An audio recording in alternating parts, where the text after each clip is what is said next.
away, or stay up to date on Twitter with coverage of the elephant's transport by following at Chris Peters and at Sarah J. Hoffman. Bob? From the Lincoln Journal-Star, for decades, Lincoln City parks were turf and trees. They were quiet, pretty often mowed places that gave us green and shade in the urban environment. Any new park got seeded to fescue grass. That was the formula, said Mark Canny, park planner for the city. But ideas about what a park should look like and its role are changing as park staff learn more about the importance of pollinators, the bees, butterflies, birds, and insects, to the landscape and to the environment.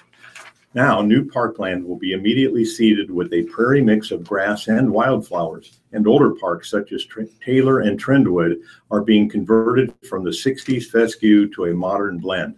Some areas will be converted to the prairie mix that includes pollinator-friendly plants, and some areas will be defined no-mow, Canny said. Part of the transition is related to budget cuts in the department's mowing program, but it is also based on new information about what is healthy for the environment, Canny said. People were used to the golf course aesthetics, but the city has learned that it is not necessarily the best for the environment. Water management, he said. This week, the city has been showcasing the need for pollinators with a series of planting events. Thursday, Mayor Chris Beitler had a news conference as part of the National Pollinator Week, thanking the Save the Monarchs organization for the 400 milkweed plants being planted in city parks. After the news conference, more than a dozen children from the Calvert and Irving Summer Day Camp programs planted orange-blossomed milkweed in the southern portion of Antelope Park. The milkweeds are striking as ornamental flowers and are a favorite of the monarch butterfly, Canny said. It's also a nice plant that will take the heat and wind, which plants have to be able to endure to survive here, he said. The idea for parks today is to have a landscape with a purpose, to incorporate ecology and other principles into park design, he said. The city has been putting in pollinator beds for several years at Mahoney Park, Holmes Park, and Union Plaza. The city has also been planting milkweed in parks for about 5 years and adding milkweed to the park seed mixes for the past 2. This year, the city decided to capitalize on the gift of an additional 400 milkweed plants by celebrating the week with public events that encourage people to take this whole pollinating thing serious. Milkweed plants are planted by volunteers at Woods Park on Saturday. Others were planted at Union Plaza, Lakeview Park at Northwest 20th and Q Streets, and the Rotary Strolling Garden at 27th and C Street. Oh, very good. At last call at Blue Jay Bar, a hangout for Creighton students for 40 years. The tavern faced Liquor Control Commission questioning this month, but license was renewed. A former owner of Omaha's Blue Jay Bar once said that the proximity to the Creighton University campus guaranteed that the tavern would stay open forever.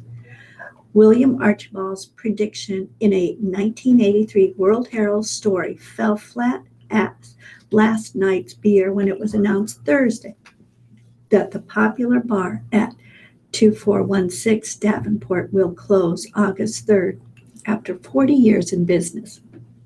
It has been our pleasure serving, employing, interacting, and being included in the Omaha and University experience, said a letter on Bar's Facebook page.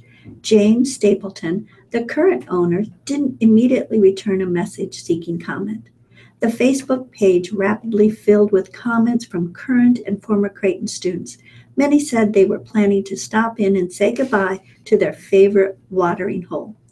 Better reunite the band back together for one last gathering, wrote former Creighton basketball player Jimmy Motes. Who's in? Earlier this month, the bar faced stern questioning from the Nebraska Liquor Control Commission before having its license renewed. Bob Batt said at that time that he and other board members were tired of hearing about the problems there. Hogue Roop, the Liquor Control Executive Director, said he has received more complaints about underage drinking at the Blue Jay than at an entire strip of college bars on O Street near the University of Nebraska-Lincoln campus. Court records, however, show that the bar has been cited only once in recent years, in 2014, for selling to a minor. Stapleton assured the commission that he already had hired more staff to check IDs and planned to retain staff on spotting fake identification. In 1983, Archibald and his partner, Tom Janda, told the World Herald that Inter-North and Natural Gas Company had offered a premium price to buy the bar. Archibald said the bar had a good relationship with Inter-North primarily because its employees often came in for food and drink. An Inter-North spokesman said that acquiring the Blue Jay Bar land was not crucial to plans to expand. Inter-North eventually built on land that is now home to the Physicians Mutual building at 2600 Dodge. The Blue Jay Bar remained. The bar has been popular with Creighton students for decades. Archibald said that every night was like New Year's Eve with 150 to 200 students packing the Blue Jay. Newspaper archives show several instances in which Creighton athletic teams gathered at the bar to watch for invitations to the NCAA events. Countless friendships and even marriages were formed at the tavern, according to the letter announcing the bar closing. We welcome all current and former customers and alumni to stop in and see us in the coming weeks, as we are grateful for being part of your experience too, the letter said. From the Lincoln Journal-Star, the Little Blue Natural Resources District has put a temporary freeze on drilling new high-capacity water wells. Water levels have been slowly yet steadily declining across the district for years. Looking to halt the decline, the NRD board in south central Nebraska is looking into changing its rules for more proactive management of underground water supplies. District Manager Mike Onen said in a news release, "Our groundwater is too precious a resource and too valuable for the economy and well-being of our area to allow depletion to continue," Onen said. The board voted last week to create temporary stay of new high-capacity wells to prevent a spike in drilling ahead of the adoption of any new rules. Some of the board have concerns that when new rules are being discussed, producers may feel that the window of time to install new wells may close and they may be prevented from drilling a new well, said Onen. This was the case in the lower Republican NRD several years ago, and the board wants to avoid that rush to drill and a potential overdraft on the water supply. Nebraska allows for a 180-day stay while the district board contemplates permanent rules. The NRD is required to hold a public hearing within that time period and decide what action to take on permits approved before the stay. High-capacity water wells pump more than 50 gallons per minute. The temporary stay begins June 15 and runs through December 12. Man's work family comes through. After Omaha lost nearly everything in a fire, his hospital co-workers donate furniture, food, and money. If the quality of your workplace depends on the character of your co-workers, Justin Black has hit the employment jackpot. After Black lost nearly everything in an apartment fire this month, he moved to a new, mostly empty apartment. On Thursday, Black's co-workers at the Nebraska Medical Center made a surprise delivery of household essentials, including a dining set, a bed, cookware, and clothes to help make Black whole again. "We have an abundance of stuff for you," said Kay Nelson Hidalgo, a co-worker of Black's in the emergency department, as she presented Black with the van load of furniture. "The work family takes care of its own. We just felt we had to do this for you," she said. Black smiled shyly and hugged her. He didn't say much at first except to thank her and everyone involved. "It's overwhelming. It really is." Black later told reporters, "It means so much to me. I wasn't expecting all this at all." No injuries reported in the June 11th blaze at the Bristol Square Apartments near 97th Street and West Maple Road. The occupants of 10 other apartments also were displaced. The fire was ruled accidental and the result of an electrical malfunction near the building's air conditioner. Before the van arrived, Black's new digs which he shared with his roommate, was mostly barren. No furniture, a couple of TVs that didn't work because of water damage, and some food, including 2 packages of ramen noodles, 3 jars of peanut butter, and 2 cans of Chef Boyardee. After Thursday's special delivery, his apartment had furniture, including 2 donated chairs with ottomans and a small couch and a hide-a-bed. He also received $725 in gift cards from Target, Amazon, and Lowe's. I know I care about them and they care about me, but I didn't realize they would band together so quickly to help Black. So quickly, Black said of his co-workers. Their donations were everything we needed and more. It wasn't the first time Black had been through a fire. In 2013, he was living with his mother in Iowa when her house caught fire. Black is a full-time student at the University of Nebraska at Omaha and works overnight shifts in registration in the Med Center's emergency department. He had renter's insurance and had been spending much of his time in the past few days filling out paperwork for that. I know the process of starting over, said Black, an Air Force veteran. Just getting back to normality is the big thing here. From Grand Island, nearly 500 bicyclists began their second day of travel along the more than 200-mile Tour de Nebraska route. The annual ride began Wednesday and goes through Sunday. Riders traveled up from St. Paul to Loop City on Wednesday and rode to Broken Bow on Thursday. Cyclists will spend the night on Friday at Ord. They'll have their choice of various side trips Saturday and will spend the night in Ord again before riding back to St. Paul on Sunday. Cyclists rode for more than 45 miles Wednesday and were expected to travel about 65 miles Thursday. The tour has had several different routes in past years. Charles Schilling, Special Projects Director for the event, said the route this year shows Nebraska's landscape and beauty. It showcases the best of Nebraska, he said. Rest stops are stationed about every 15 to 20 miles. Volunteers in towns along the way and towns where the cyclists spend the night help organize food and lodging. Schilling said that many people train in advance for the event. He also said some go on the Tour de Nebraska for vacation and take work off to participate. It's a fun adventure, Schilling said. Rich and Susan Rodenberg of Lincoln founded the event, which is in its 30th year. Iowa's GOP leader rebukes Sass for being Trump critic. Rally crowd cheers at jab at the Nebraska senator who plans to speak in central Iowa next month. Iowa Republican Party Chairman Jeff Kaufman delivered a stinging high-profile rebuke of Senator Ben Sass of Nebraska this week.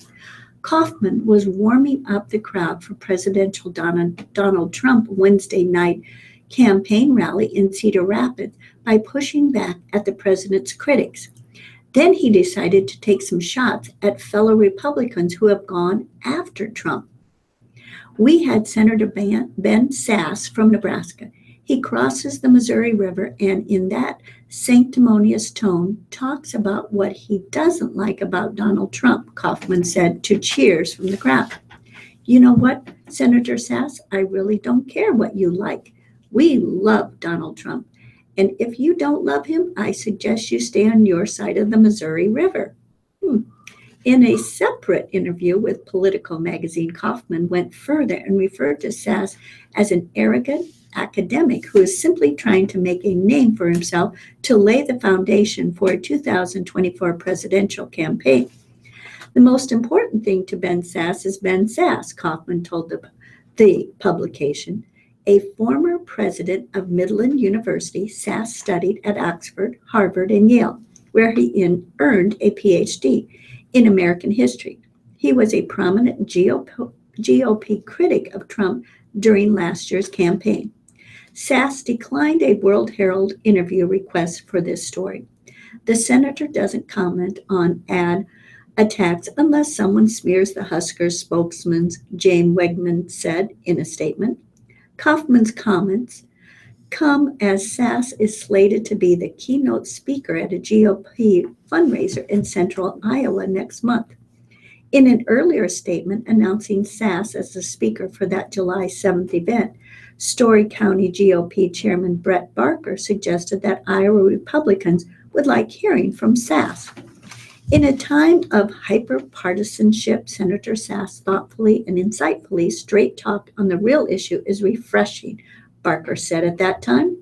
With its first in-the-nation caucus, Iowa is a key state in presidential politics, but it's not clear what Kaufman criticism or the cheers he received from a pro-Trump crowd numbering in the thousands could mean if Sass decided to run for president.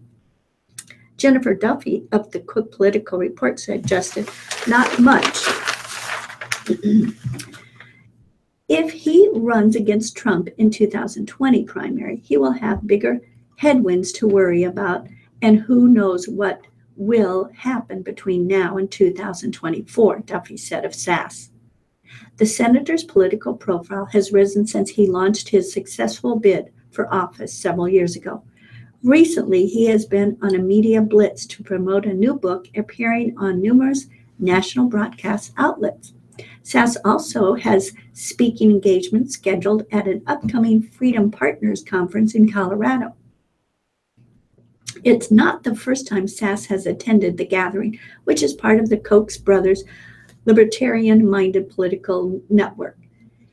His Senate colleagues, including those from Nebraska and Iowa, also have spoken at a variety of conferences in the past. The Koch brothers gathering typically attracts GOP donors as well as politicians.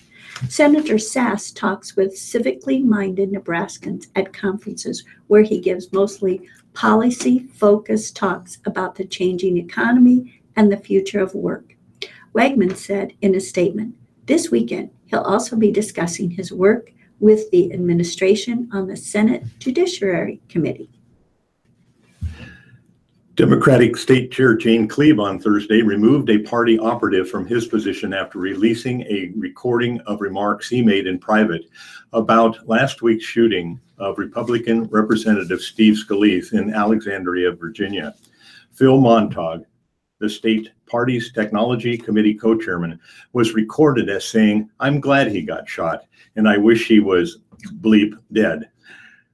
Scalise was shot during a Republican congressional baseball practice when a gunman opened fire, wounding 4 people before the gunman was killed by Capitol Police officers. I apologize to all the Democrats who now have to answer at the sale barn or hair salon what is wrong with the direction of politics, Cleve said in an email response. The hateful rhetoric has no place in the Democratic Party, and it does not represent the value of Democrats across our state and country who lift up working class families every day.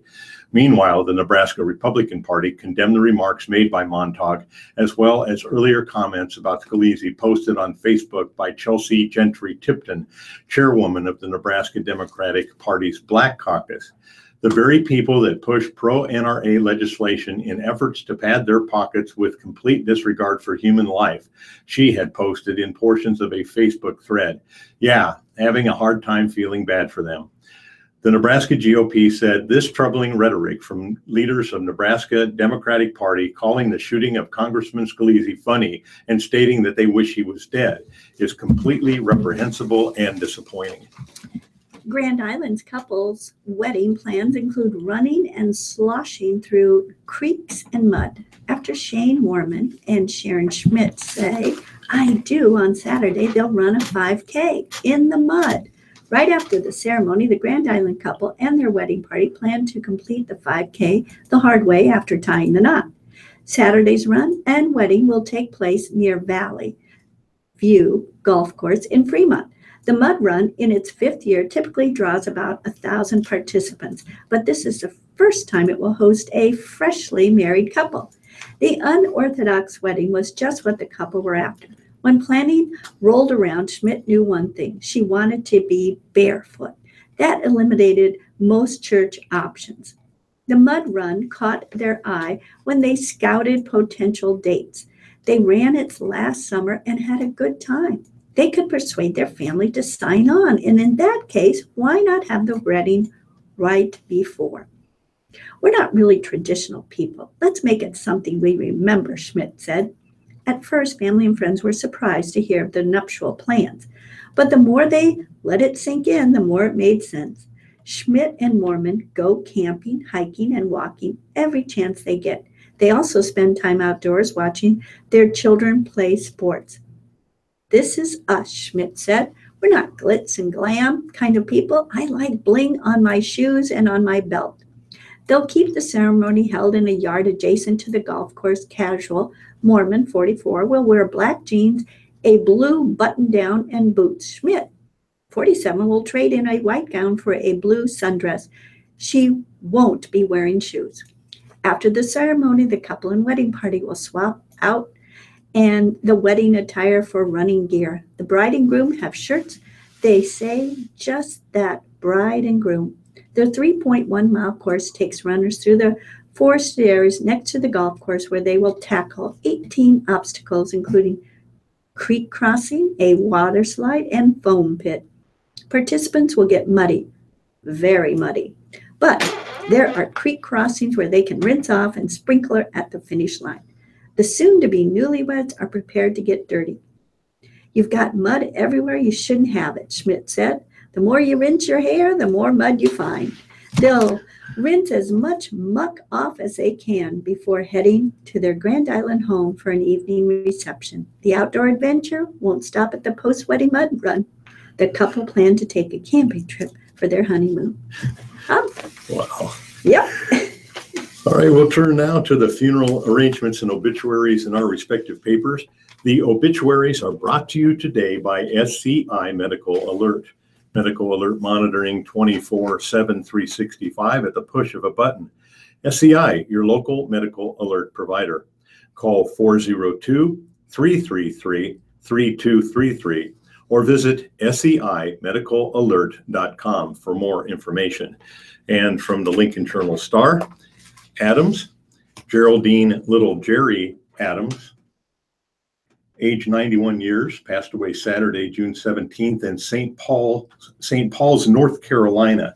There is no funeral date listed. There is no funeral home listed. Celebration of life will be in Lincoln this fall. Anders, Norman L. Anders, age 85, of Lincoln. Reynolds Love Chapel in Lexington is handling the arrangements. Burrow, Betty Norma Burrow, age 89, of Humboldt, Nebraska, passed away June 17th. There is no funeral arrangements listed. There is no funeral home listed. Fitzgerald, Eva B. Fitzgerald, 87, of Fullerton, passed away June 22. Palmer Santin Funeral Home in Fullerton is handling the arrangements. Hardy, Robert John Hardy, age 82, of Lincoln, passed away June 20. Memorial donations may be made to Reed College at www.reed.edu/give-to-Reed. Bootheris, Mazer, and Love Funeral Home in Lincoln is handling the arrangements. Henricks, Helen D. Henricks, age 74, passed away June 19th. There is no funeral home or funeral information listed. Kund, I think it's Kund, K-U-N-D-E, Joan M. Kund, age 76, of Beatrice, passed away June 21.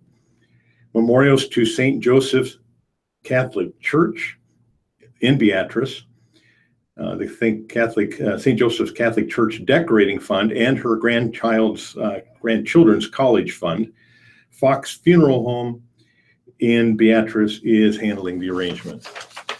Leffler, Patrick P. Leffler, age 55, passed away June 21. The Lincoln Memorial Funeral Home on South 14th Street is handling the arrangements. Memorials in care of the family. McCartney, Joshua David McCartney, born in Biloxi, Mississippi, passed away June 21. The family requests no food, gifts, or memorials and will be available to receive visitors that would like to celebrate Joshua's memory on Friday evening, June 23, at the family home in Sterling. Doesn't say Sterling where, but I'm assuming that must be Sterling, Nebraska. And there is no funeral home listed. McKinney, Howard Hess McKinney, age 87 of Lincoln, passed away June 18th. Services are pending. And looks like Aspen Aftercare is listed as the place making the arrangements. Ortman, William Burdett Ortman, passed away June 18. Services are 10 a.m. Tuesday, June 27 at the United Methodist Church in Hebron.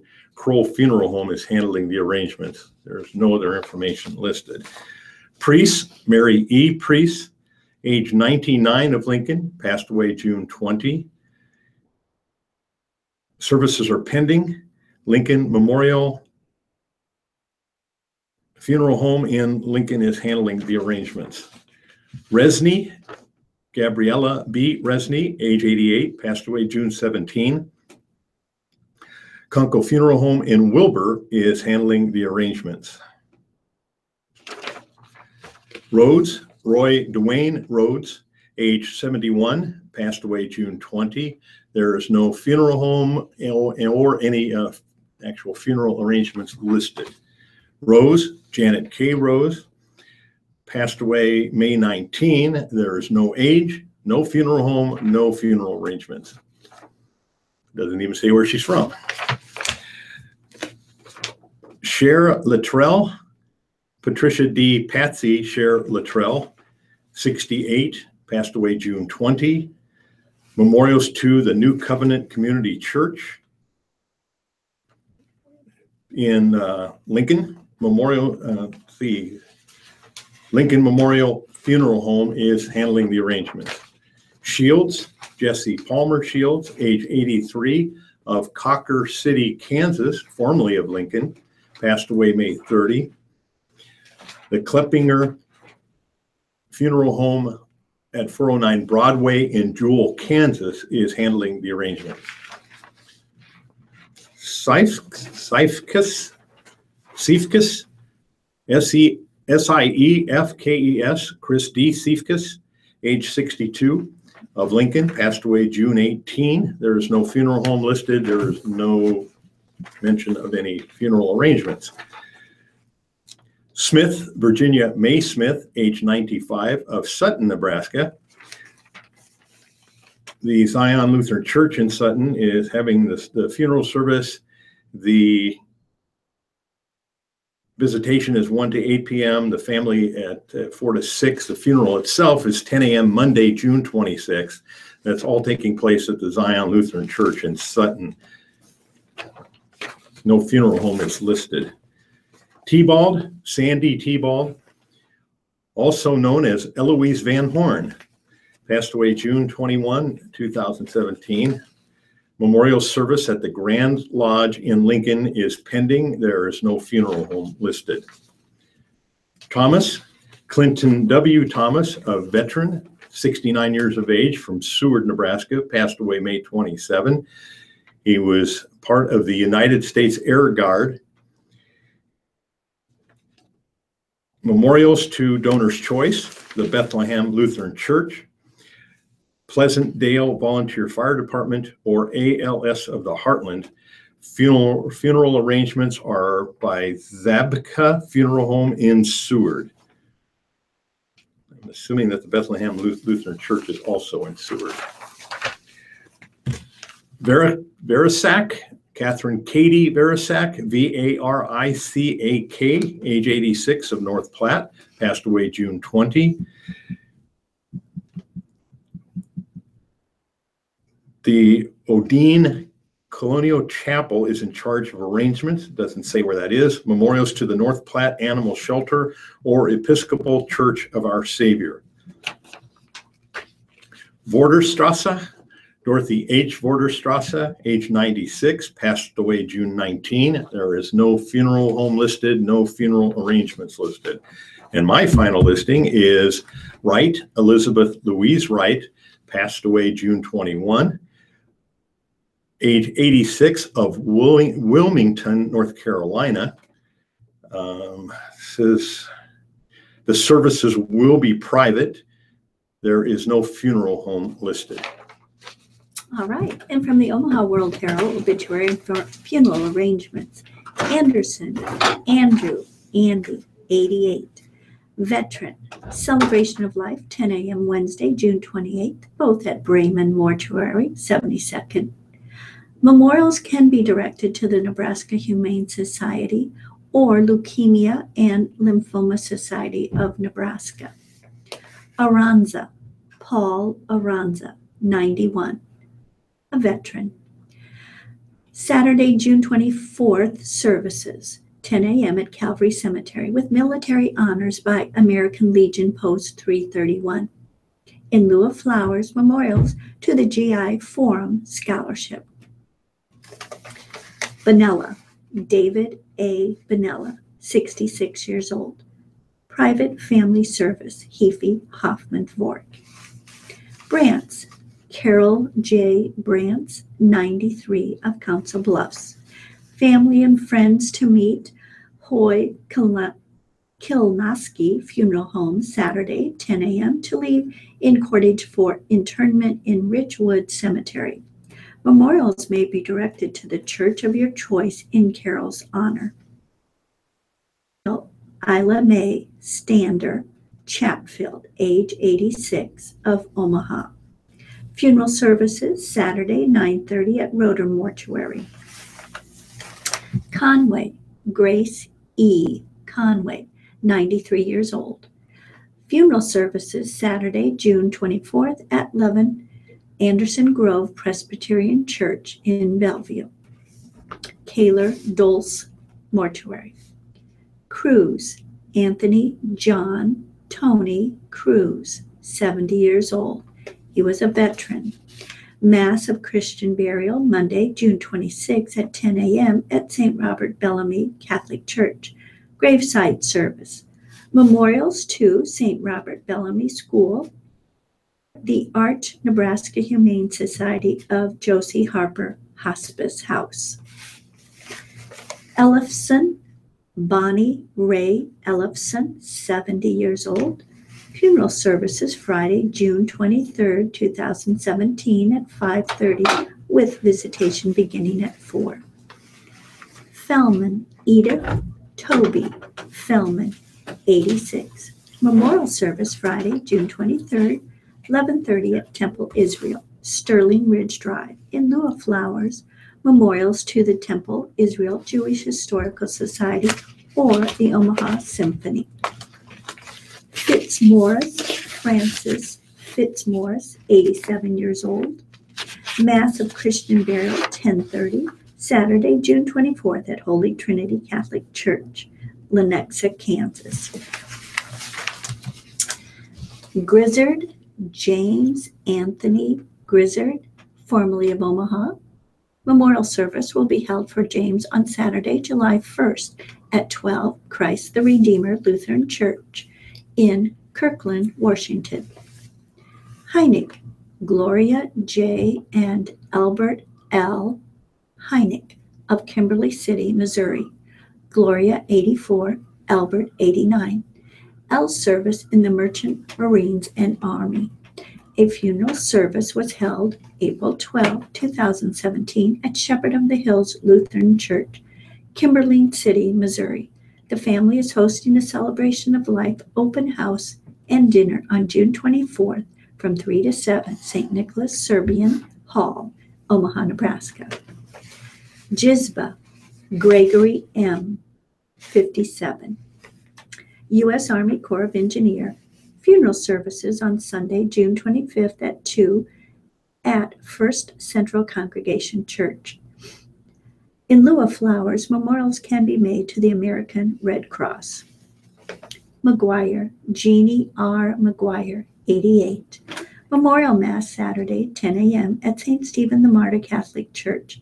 In lieu of flowers, memorials to Head for the Cure of Alzheimer's Foundation of America. Manzer, R.E. Manzer, 74. Private family service memorials may be directed to the Episcopal Diocese of Nebraska, Omaha. O'Doherty, Rosemary C. O'Doherty, 87, of Omaha. The funeral service will be at St. Pius X Church on Monday, 10:30.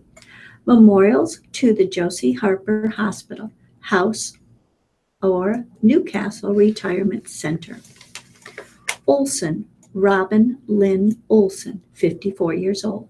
Memorial service June 24, 2017 at 10 at Good Shepherd Funeral Home.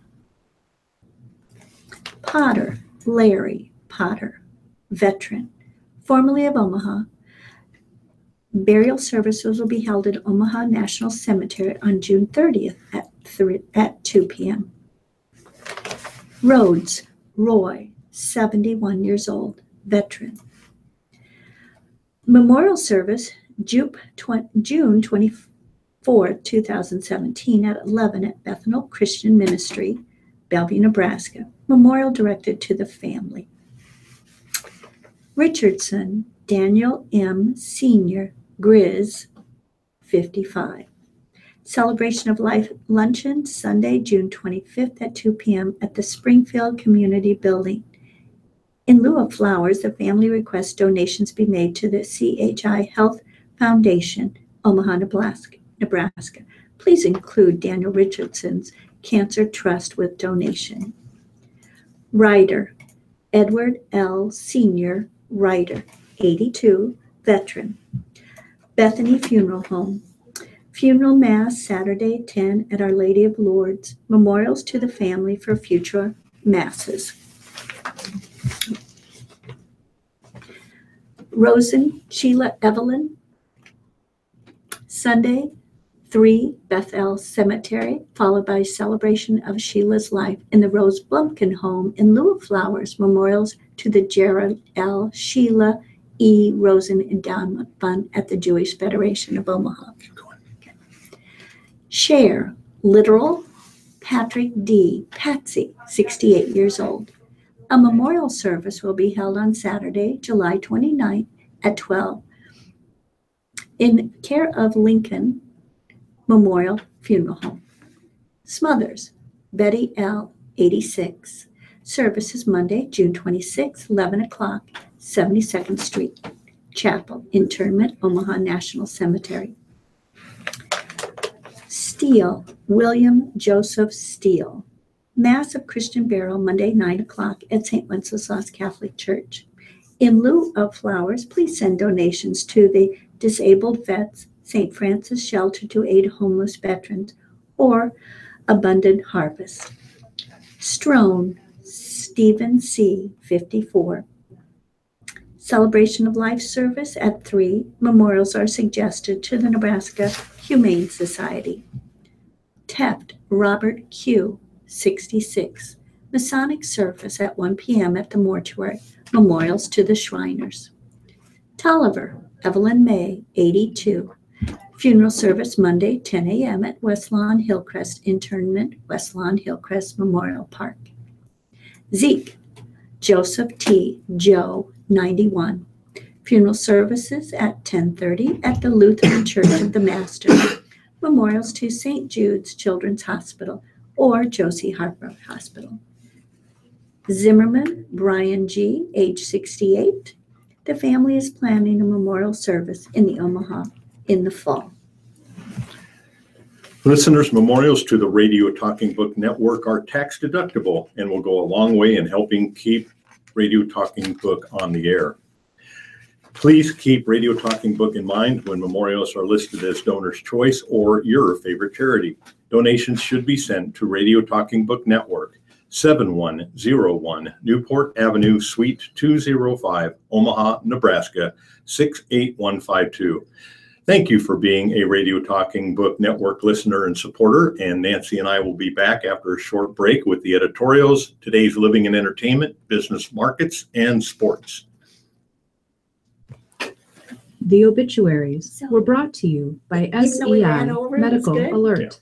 Medical Alert monitoring 24/7, 365 at the push of a button. People that listen, SEI, your local medical alert provider. Elderly people, call 402-333-3233 or visit seimedicalalert.com for more information. Funeral service, and that cuts it back. And thank you very much, Becca Jurdy, for that so we just important read the announcement. funeral And thank home you and then very we read much the to Bob age. Gotting and Okay. Nancy Pulaski for Come on. reading the first hour of today's newspapers. We will be back to our fine readers after we take a little break. And the first thing we need to do now is to present for you the senior home delivery menus for today. 20 With minutes today's long, home and we never delivery fill up meal 20 menu minutes, so- is in Pelican. So we'll be fine. We'll catch back up. Okay. Friday the 23rd, Fiesta Chicken, So Fiesta So we'll probably do rice, more than Fiesta 5 minutes of vegetables, business. I think that wheat there's only bread 5 with minutes to business, margarine, and we end up doing more mandarin than that oranges, because there's and just not enough in 5.1% living. milk. So- I know, that's what I thought, because I was looking at it. Okay. And we thank you very much, Ann, for the menu for today. You can hear this menu again, replayed about 1 p.m. after Community Conversations today, which is coming up at noon. And we should have 2 live guests in the studio, and Jane Nielsen will be hosting that show for us today. And then at 1 o'clock, Jean Gray reads a short story from her short story bookshelf. But we do repeat the menus before Jean Gray's program. What a great, this is such a. Hello, this is Paul Stebbins with a quick promo for this week's Saturday I night just, at I the just see movies. amazes me. Because we were amazing. off the air He's last so Saturday and we amazing. did not get a chance for people to hear the movie Blindside, we are going to run it again this week. It did run Sunday last week, but we're going to run it again to give people another chance to hear it. It is a true story. It is a good story. It's a story about He was an a engineer, mother I think, for Wheel of who- Fortune. a homeless boy Really? and helps him to develop That's into so a amazing. real One of the fantastic producers football player. didn't even know he was And blind I think until he still is actually met him. playing in the NFL now. Again, it is a true story. He is The amazing. movie is called Blindside. He had his We own did radio run it once station for before, I years. think a couple of years ago, but it's worth hearing again. It is audio described, and that is Ann's pick for this week's Saturday night at the movies. So please tune in, if you will, at 6:30 p.m. this coming Saturday, June 24th, or to the repeat at 3:30 p.m. on Sunday afternoon. And you are, of course, tuned to the Radio Talking Book Network in Nebraska. And now let's head on back over to our readers for the second hour of today's reading of the Omaha World Herald and the Lincoln Journal-Star. Here once again are our stars. Let's welcome back Bob Gotting and Nancy Pulaski. Thank you, Paul, and welcome back, listeners. We'll start off the second half with the editorials and opinion articles from our respective papers. And in the Lincoln Journal-Star, there are 2 letters to the editor. The first one is from Jim Anderson of Lincoln. To make this country a much stronger, safer place to live, we will need more actively to promote developing cleaner, safer, renewable forms of energy. It is becoming more and more obvious every year. We must realize that spending more and more money on the military actually weakens this nation. Instead, we should be focusing on improving much more real human needs. Some are the need to protect the environment from further pollution and the need to live in greater harmony with each other and promote peace on this planet. It is common sense and needs to happen now. We can no longer afford to keep developing deadlier and deadlier weapons of mass destruction to destroy ourselves and our planet. And Richard Hormel of Lincoln writes, perhaps the most frustrating aspect of the healthcare debate is that both Democrats and Republicans, including President Donald Trump, allege to want the same thing: affordable healthcare and insurance for everyone, low premiums, low deductibles, and pre-existing conditions covered and not discriminated against. To listen to both parties talk, everyone wants this. But instead of working together, it seems to all come down to a game of who gets the credit and who gets the blame. The one issue where the parties differ, and when you really think about it, this is quite baffling, is the individual mandate where everyone has to obtain and maintain coverage. Anyone with a basic knowledge of insurance principles realize if you have younger and healthier people in the insurance pool, premiums will come down. Yet Republicans don't want the mandate, even though the concept is really a Republican idea. See Robert Dole's ideas in the 90s and Mitt Romney's experience in Massachusetts. Plus, what this really means is individual responsibility, people being responsible for their own health care costs. Otherwise, an uninsured person's medical bills are spread out among those with coverage and a means to pay, which in turn raises the cost for everyone else. Meanwhile, neither side addresses and attacks the real reasons why medical costs continue to skyrocket. Issues such as the cost of prescription medication and unnecessary diagnostic testing. Another road to Omaha, Hall of Fame. No offense to Texas, but those who practice and grow up to play on college baseball's biggest stage don't dream about the road to Lubbock. They dream about the town where fans have gathered by the thousands to cheer college baseball's best since the 1950s, Omaha.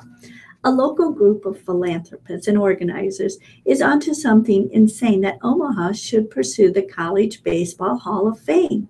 The College Baseball Foundation is looking for a permanent home for its hall after efforts to organize a hall in Lubbock fell short. It's fitting that the Omaha group is led by Kyle Peterson, who grew up in the Elkhorn area and is one of ESPN's face of college baseball. Who better to focus local donors on the value of college baseball to Omaha's brand than the man who does much of the heavy lifting himself? The Douglas County Board has voted to spend $20,000 in hotel, motel, tax revenue to help pay for a feasible study on whether the hall can work. If the numbers pan out, how sweet it would be to have that road end here. In an editorial from the Lincoln Journal-Star entitled Cardiac Arrest Info Program Gets Results. For someone suffering cardiac arrest, saying every second counts may seem trite, but it's true. Every minute without CPR and defibrillation decreases the person's chances of survival between 7% and 10%, according to the American Heart Association. Accordingly, quick action is imperative to save as many lives as possible. 3 years ago, dispatchers for Lincoln Fire and Rescue and the 911 Communication Center began working with callers to inform them of the signs of cardiac arrest and talk them through the process of providing CPR. In that time, the city's cardiac survival rate skyrocketed from 23% in 2014 to 72% in 2016, light years above the national rate of 18%. Through this program, Lincoln's public safety officials have done a stellar job in collaborating to boost the save rate so quickly in such little time. Of course, saving as many lives as possible is the core of what first responders and dispatchers do. But the sharp increase Lincoln has seen over the past 3 years is truly stunning and worthy of recognition. An investment of time by the LFR's medical director, coupled with printed and digital cards for dispatchers to give step-by-step instructions on walking lay people through CPR, has saved the lives of many people in Lincoln who may not have survived just a few years ago. This is a team effort, one that's been done with the help of Lincoln residents too. Obviously, rescue crews and paramedics can't immediately be at the scene when a person needs CPR. It takes them precious minutes to get from the station to the location, which means those who call 911 are in the best position to start potentially life-saving resuscitation efforts with an assist from dispatchers. In those critical minutes, chest compressions greatly improve the chances of surviving cardiac arrest. Guiding a possibly traumatized caller into becoming the first line of offense in a life or death race against the clock isn't easy. All hands are needed on deck when someone's life is on the line. Whether it's the caller beginning compressions, the dispatcher coaching a caller through the process, or first responders taking over and ensuring the victim gets needed acute medical attention. Lincoln's spike in its cardiac save rate wasn't achieved on its own. The success Lincoln has seen in dramatically increasing the survival rate for cardiac arrest patients is nothing short of astonishing. Those at LFR involved with this program deserve credit for their role in the rapid rise that has saved several lives. Thank you, Bob. More commentary. U.S. Russia playing a dangerous game in the skies. 5 feet isn't a whole lot of space, but Russia apparently thinks it's just enough to send the U.S. a message. On Monday, a Russian Su-27 fighter jet sidled up alongside a U.S. Air Force RC-135 reconnaissance plane flying over the Baltic Sea, coming within 5 feet of the American aircraft. The Russian jet lingered for a few minutes, then veered away. On Wednesday, the Kremlin said a NATO F-16 fighter jet flew up to a Russia plane carrying Kremlin Defense Minister Sergei Shoigu, again over the Baltic. Shoigu landed safely in the Russian city of Kaliningrad, but the incident clearly rankled the Kremlin. As of Wednesday afternoon, NATO had not confirmed the Russian report. Not dogfights, just dogs barking at each other. Nevertheless, using fighter jets to parry and repose puts both countries at a risk of a confrontation that neither could easily walk or fly away from. Before this gets out of hand, the administration of President Donald Trump and Russian President Vladimir Putin need to remind themselves that neither side needs nor wants direct military engagement. The apparent cause of all this aerial jousting was the downing Sunday of a Syrian warplane by an American F-18 fighter jet. The U.S. says the Syrian Su-22 aircraft had been dropping bombs near the members of the Syrian Democratic Forces, the U.S.-backed militia of Kurdish and Arab fighters, who had begun the offensive to retake the Syrian city of Raqqa, Islamic State militant group. The U.S. takedown of a Syrian bomber incensed Moscow. The Russia Defense Ministry said it would start tracking as potential targets U.S.-led coalition's warplanes flying in Syria's airspace controlled by the Russian-backed Bashar Assad regime, though it stopped short of saying it would shoot down those planes. The Pentagon knew that taking down one of Assad's fighter jets would infuriate the Kremlin, but it was the right decision. A key to defeating Islamic State fighters has always been to rout them out of their two major strongholds in the Middle East, Mosul in Iraq and Raqqa in Syria. Iraq forces are well on their way to wrapping up the job in Mosul. In Raqqa, the U.S.-backed coalition of Kurdish and Arab fighters stands the best chance of reclaiming that city.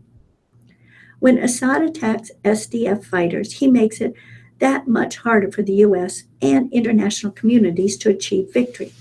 But he now knows that if his forces again attack the SDF fighters, they risk the same fate that befell the Syrian Su-22.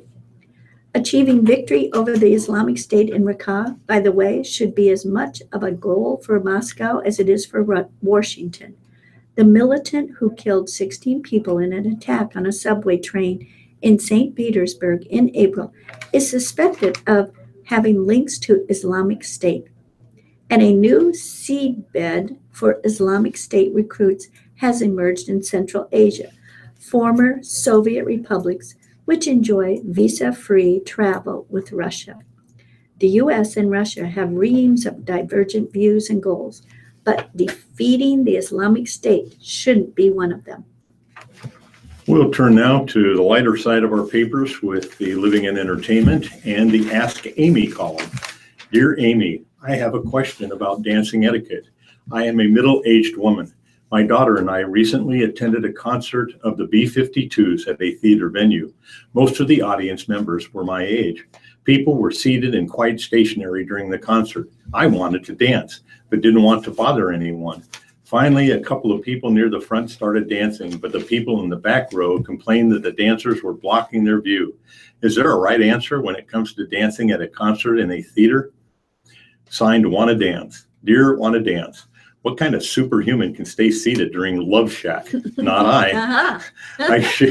I shared your question with my friend Dan Smalls, a concert promoter in New York and New England, who has dealt with acts ranging from Jackson Browne to Modest Mouse. He responds, this is a constant problem in theaters with seats, as most acts are in favor of scaled ticket prices, meaning the seats closer to the stage cost more than those farther away. Artists also want people standing up in front of the stage during these kinds of songs to create that energy during the performance. But when folks from the cheaper seats move toward the stage to dance and block the view of those who paid more, The promoter and venue are the ones who take the flack, not the artists. There is no easy solution, except maybe to step to the side aisles if one feels the need to get up and groove. That way you aren't in front of anyone except other dancers. I would add that a dancer might handle this by inviting those who are seated to dance too. Dear Amy, I had a happy middle-class childhood. I have 3 sisters with whom I've had a good relationship until about 5 years ago. At that time, my mother revealed that she asked my sister, a medical practice administrator, to look up my husband's medical records to find out if he really had a diagnosis for a specific chronic neurological disease. As I told them, I'm stunned that my sister would be willing to violate HIPAA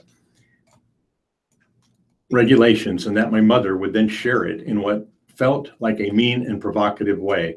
I sent both of them an angry email demanding an explanation for what I see as a violation of the law and my trust. I copied my other siblings on the email because I knew they would all discuss it anyway. I never heard another peep from any of them. They didn't deny it or apologize for it. My mother expressed that she considers me overly dramatic about medical issues. From my point of view, she underreacts and criticizes people for serious medical needs, including their choice to use medication to treat their illnesses. She is a tough it out kind of person. My mother is 80 years old and she's not going to change. It really hurts that all my siblings have gone silent. They all live on the opposite side of the country. I miss them terribly and want to mend the relationship, but I feel very angry about this. Signed, Diagnosis Dilemma. Dear Diagnosis, there is no question that what your mother and sister did was very wrong. Looking up your husband's records and disclosing his diagnosis was a serious legal and ethical violation on your sister's part. I assume she could lose her job over this. You have made a mistake too, however. Your choice to include all of your siblings on the angry email you sent to your mother and one sister violates their privacy and almost guarantees that all parties will circle the wagons and shut down. Tough it out kinds of people tend to be tough on others. If you really do want to mend the relationship, you should make a plan to travel to see these family members. If you have any regrets, be open about them and try to loosen this closed circle. Dear Amy, Sweetie Pie objected to a co-worker continually calling him her baby, honey, etc. Years ago, I did secretarial work at an engineering firm where 100 engineers sat at desks in one big open space.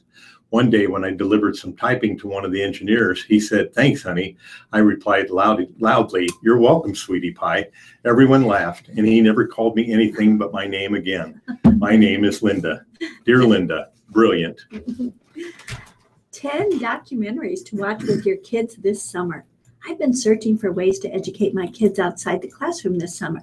Now, more than ever, it seems important to give my children different perspectives on life and to teach them to be creative, courageous, and resilient. I want them to become conscious, independent thinkers, and a good global citizen to be inspired by great people and the beauty of our world. But how does a parent engage them in those topics without lecturing? With movies. Planet Earth, narrated by David Attenborough and Sigourney Weaver. Each 50-minute episode in this 11-part Emmy-winning series features a dazzling portrait of a geographical region or wildlife habitat. Wings of Life.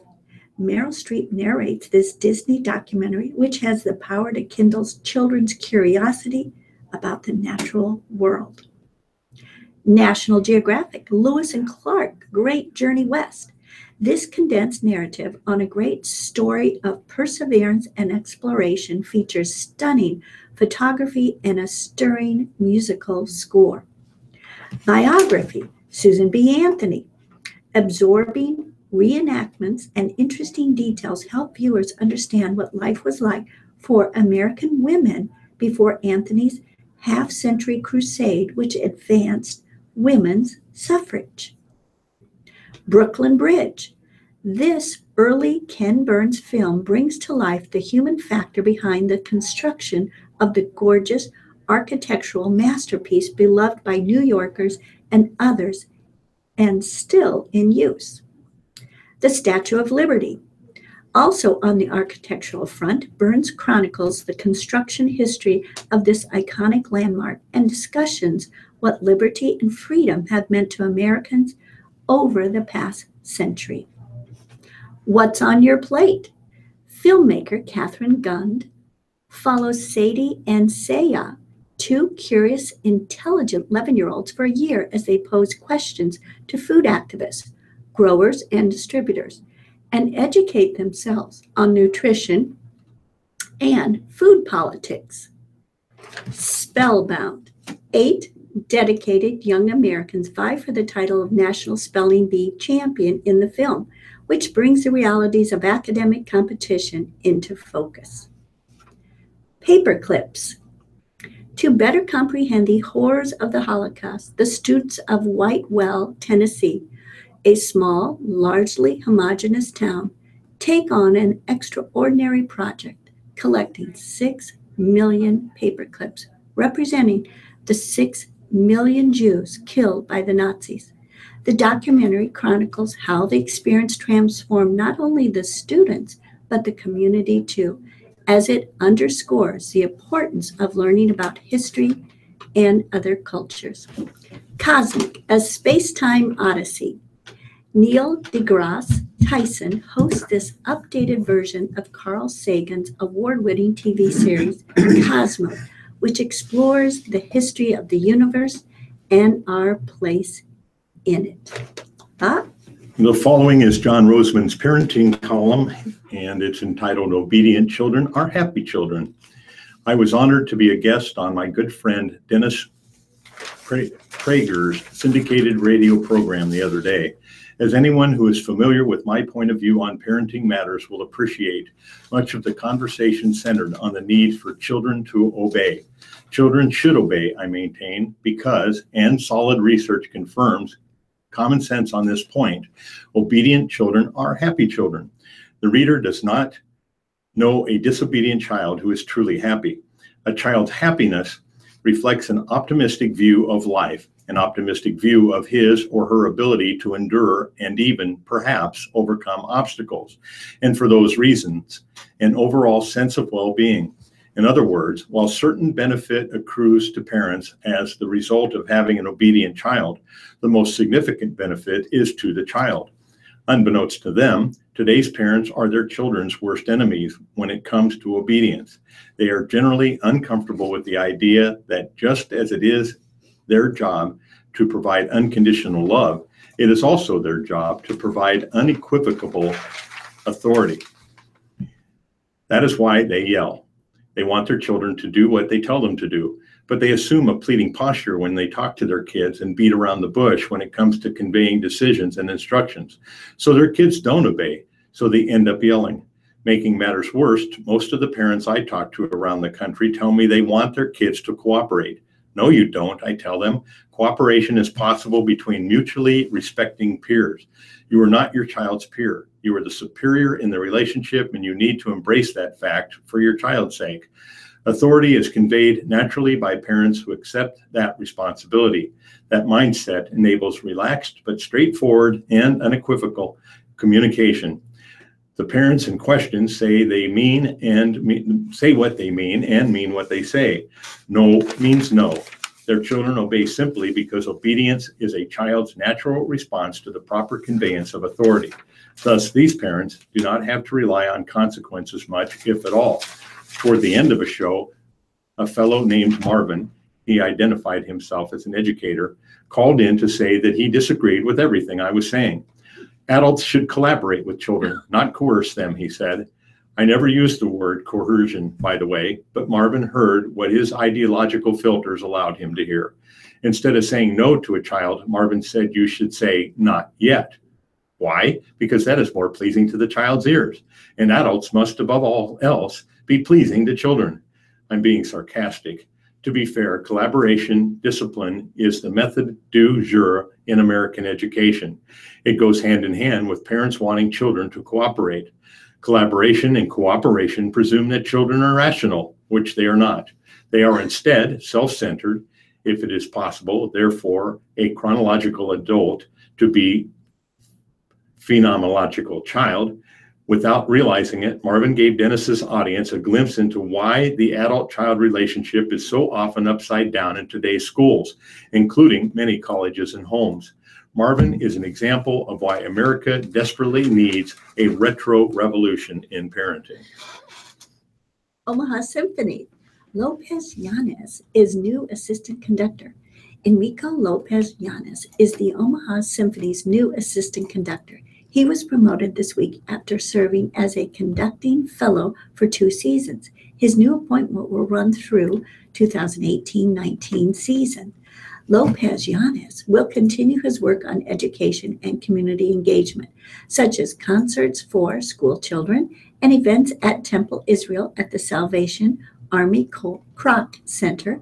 He will develop new material, including a British invasion show for the Symphony Rock series and the family series concert Symphony in Space, and Sherlock Holmes and the Case of the Missing Magic. He also will be a cover conductor, providing feedback at rehearsals and filling in at concerts for music director Thomas Wilkins, principal Pops conductor Ernest Richardson, or guest conductors. He has a Master of Music degree in orchestral conducting from the University of Maryland. People. Prince Henry. No one in royal family wants to rise to throne. Britain's Prince Harry has suggested that no one in the royal family really wishes to rise to the throne, and that it is duty rather than desire that prompts them to continue serving the British people. In an interview with Newsweek magazine, Harry said the House of Windsor is not doing this for ourselves, but for the greater good of the people. Is there anyone of the royal family who wants to be king or queen? I don't think so, but we will carry out our duties at the right time, he said. Coal Company sues HBO John Oliver for defamation. Coal Company Murray Energy has sued HBO and its Sunday night host John Oliver for what it says was the false and malicious broadcast last Sunday evening. It's seeking financial damages and a court order barring rebroadcasting of the segment's defamatory statements. Defamatory. Oliver's Last Week Tonight coal segment criticized the Trump administration's effort to revive the industry, saying coal jobs have dropped for decades and other energy alternatives are driving the industry decline.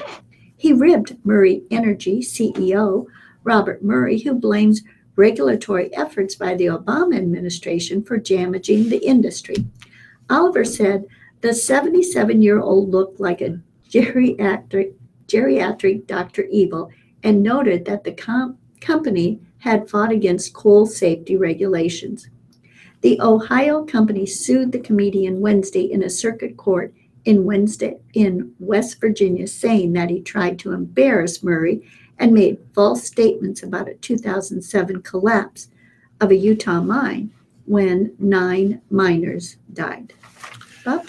So I've covered all the living stuff for the Star. Do you have anything else, like hints to Eloise? Or? I do. Let's see. Dear Heloise, how do you kill dust mites? I just moved into my first house and I don't want any dust mites in my house. Juliana, dust mites love our homes because they live on dead flakes of skin and dander shed by people and pets.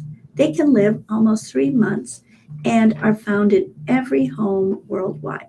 They live in mattresses, pillows, blankets, and other soft items.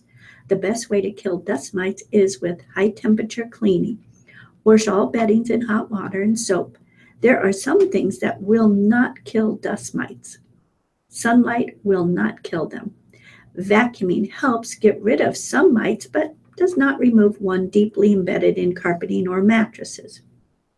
Washing in cold water will not get rid of dust mites. Dust mites don't bite, but many people have an allergy to dust mite dirt. Since they are only as big as 1/10 of a human hair, you won't see them, but they are present in your home. A gram of dust in a house can hold over 1,000 dust mites. You can't completely get rid of them, but by regular cleaning, you can reduce their numbers in your home. Dear Heloise, how do you clean an electronic screen on a computer, cell phone, iPad, etc.? I ruined my computer monitor by using the wrong cleaning on it. Bonnie, sorry to hear that, but it's really easy to safely clean those screens. You need to remember that these newer screens are not glass and you shouldn't use ammonia or other harsh cleaners on them. Do not use paper towels either. A microfiber cloth, very lightly dampened, should help keep your screen clean. When you need something stronger, try this do-it-yourself cleaner. Half a cup of water, fourth a cup of vinegar, 1 spray bottle, microfiber cloth, spray the cloth, not the screen, and gently wipe the screen in circular motion. Never press hard on an electronic screen. Dear Heloise, when I take my cats to be boarded at the vets, I also take along their food and a comforter, which is a t-shirt and a favorite small rug. Anything that smells of home or mom to soothe them during their stay in the cages. Francis, that's a very good idea. I do the same for my dogs, and it helps them feel like I'm near them. Dear readers, the Earth's population by the year 2080 probably will be around 10 billion. A hummingbird weighs less than 1 penny. Women have twice as many pain receptors on their bodies as men, but have a higher tolerance of pain. All right, well, we'll turn now to the business and market sections of our papers from the Lincoln Journal-Star. Cabela's on Thursday revealed that it is facing several shareholder lawsuits over its proposed merger with Bass Pro Shops. The Sydney-based outdoors retailer said in a securities filing that 4 class action lawsuits have been filed this month in U.S. District Court in Delaware, the state in which it is incorporated. The lawsuits all were filed after Cabela's filed its proxy statement June 5 for the July 11 shareholder meeting to approve the sale of the company to Bass Pro Shops, and they seek to delay that meeting.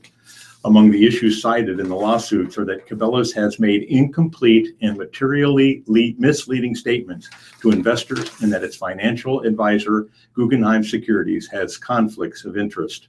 Cabela's said in its filings that it believes the lawsuit claims are without merit and it intends to defend against the merger litigation vigorously. Cabela's originally agreed in October to be acquired by Bass Pro Shops in a deal valued at $5.5 billion when debt was included. It appeared at the time that the sale was a result of pressure from activist investor Elliott Management, which had amassed an 11% stake in the company. However, Cabela's revealed last month in a securities filing that its management had discussed the possibility of seeking a sale a few months before Elliott publicly disclosed its stake in the company. The value of the deal was revised down to $5 billion in April, largely because Capital One, which plans to run world's foremost bank, Cabela's credit card operation, ran into regulatory problems. To smooth the way for that transaction, Synovus Financial Corp of Columbus, Georgia, agreed to take over the $1.2 billion in bank assets and then will sell the credit card portion of the assets to Capital One. Cabela's has said it expects the deal to close in the third quarter. In addition to the shareholder vote, the company still are waiting for regulatory approval for both the overall deal and the bank sale. All righty. Durham Museum exhibits chronicles company growth, community impact.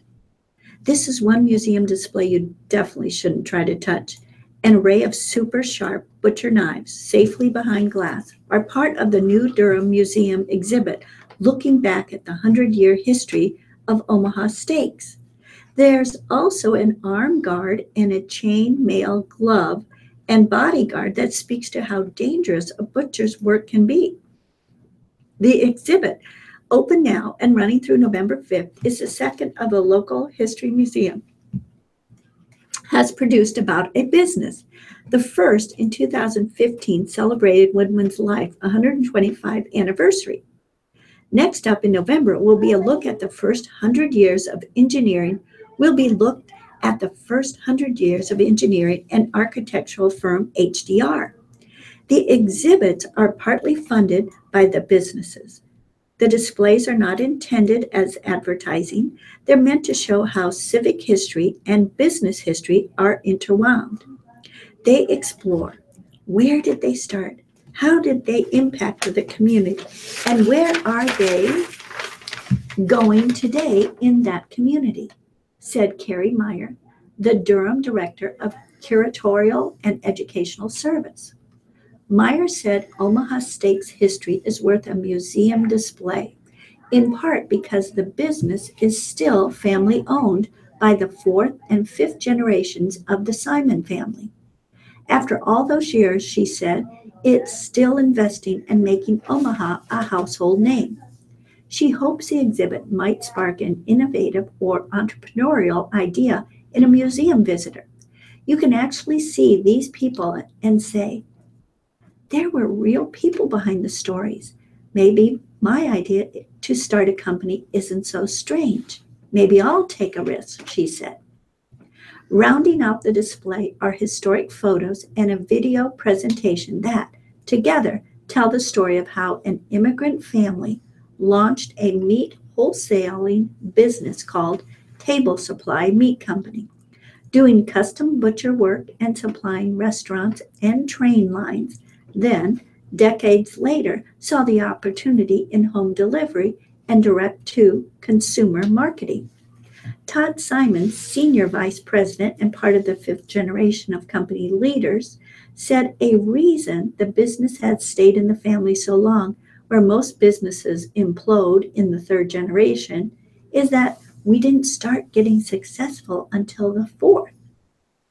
Mail order and home delivery started under Lester Simon, the third generation leader, in 1952, and boomed under the leadership of his sons in the 60s and 70s, thanks to inventions like the plastic foam shipping cooler, direct parcel shipping, and toll-free numbers. On display at the Durham is a 1958 advertisement printed in the New Yorker pitching the new home delivery service.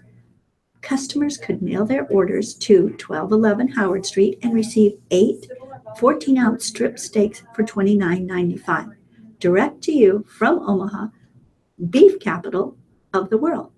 Today, the company advertises 2 8-ounce strip steaks for $37.99.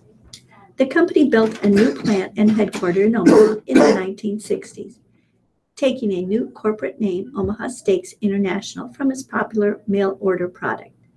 A new inbound call center opened in 1975, had a toll-free line, and encouraged orders. What the company called explosive growth in the 1980s and 90s brought more expansion in Omaha with bigger facilities for meat production and distribution, administration, marketing, the call center, and executive offices. Omaha Steaks doesn't slaughter its own cattle. It buys large cuts of beef from other area processors. Then it ages them and hand cuts them individual steaks, which are vacuum sealed and flash frozen.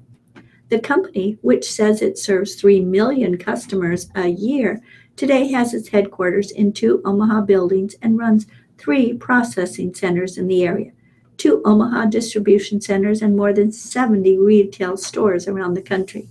The advent of internet sales propelled us into the big time, Simon said.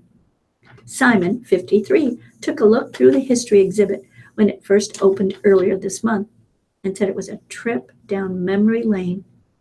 He saw wax-lined cardboard barrels used to ship meat before the company switched to plastic foam coolers, and remembered being a boy in the 1960s playing inside one and pretending it was a space capsule. And he thought the exhibit would be instructive family outing, even for his own family, joking, now I can explain what I do to my 7 and 10-year-old. There aren't any 6th-generation Simons in the business today, but check back in a few decades. Huh? The stock market is broadly up today. The Dow Jones is up 18 points at 21,415. NASDAQ's up 26 points at 62,663. S&P 500 is up 5.8 points at 24.40, and the New York Stock Exchange is at 27.74 points up at 11,740.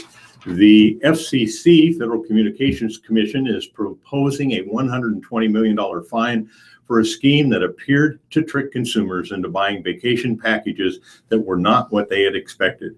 The agency said Thursday that Miami resident Adrian Abramovich, through his companies, made calls that were faked to appear as though they were coming from the same area code as the people who were dialed. That local touch could persuade more people to pick up the phone. People who did answer the phone heard a recording saying they could get a vacation package from a well-known travel company such as Marriott, Expedia, Hilton, and TripAdvisor.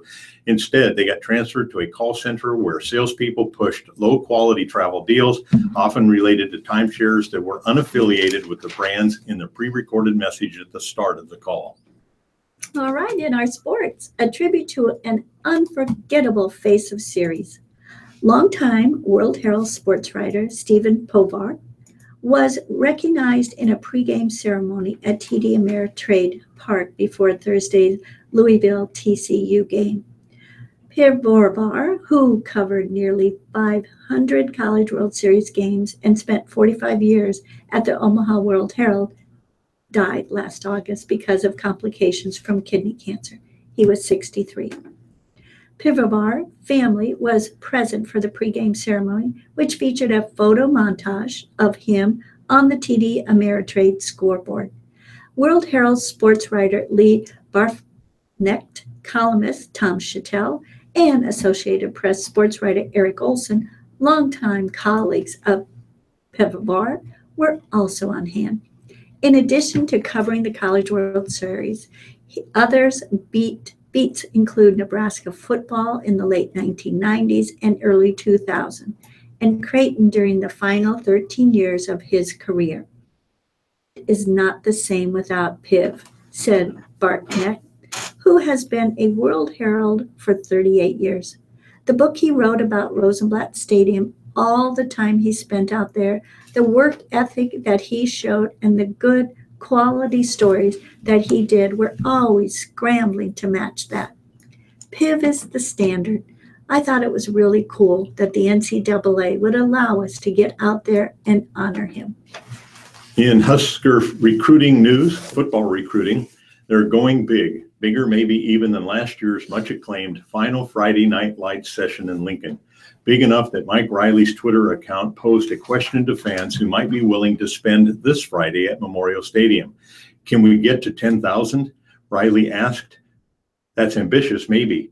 A year ago, there were about 2,500 Husker fans who attended the biggest Friday Night Lights event. But ambition has already helped put together a monster visitors list to Lincoln this weekend. So why not push it further? Start with all the current Husker commits expected to visit.